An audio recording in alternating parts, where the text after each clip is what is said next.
Adunay usa ka dalan nga daw matarong alang sa usa ka tawo. Apan ang katapusan ni ana mao ang mga dalan sa kamatayon.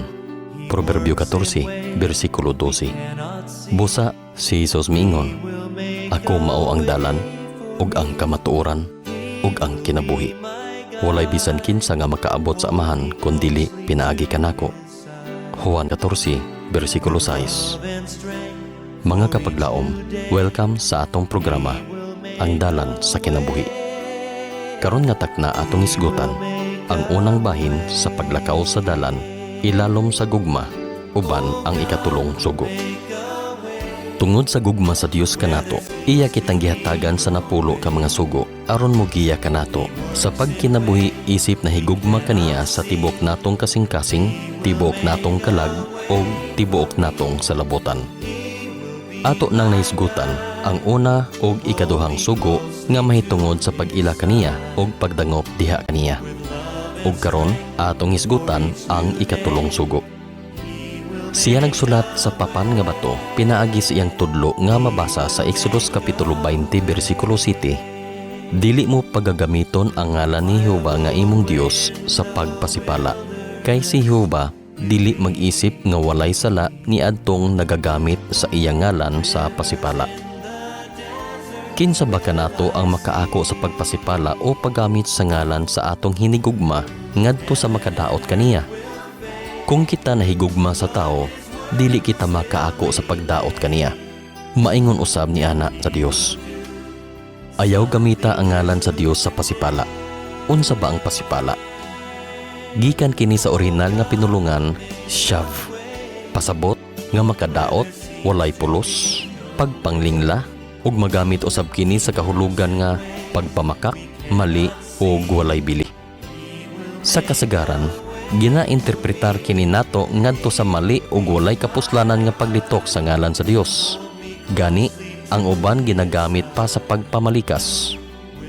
Wala may mali hinuon ani tungod kay dili man gayud maayo ang pagpamalikas. Bisan pa dili kini ngalan sa Dios ang paggagamiton. Labaw na kung ang ngalan sa Dios ang paggagamiton. Gani sa mga Israelinhon, ang ngalang Jehova dili nila litukon tungod sa kabalaan niini. Busa, nakasulat kini sa dili mabasa nga pulong nga mao ang YHWH. O gisumpayan na lang sa mga scholars aron kini mabasa nga Yahweh. Aduna pa kitay ubang lantawon niini nga mga bahin sa iyang sugo.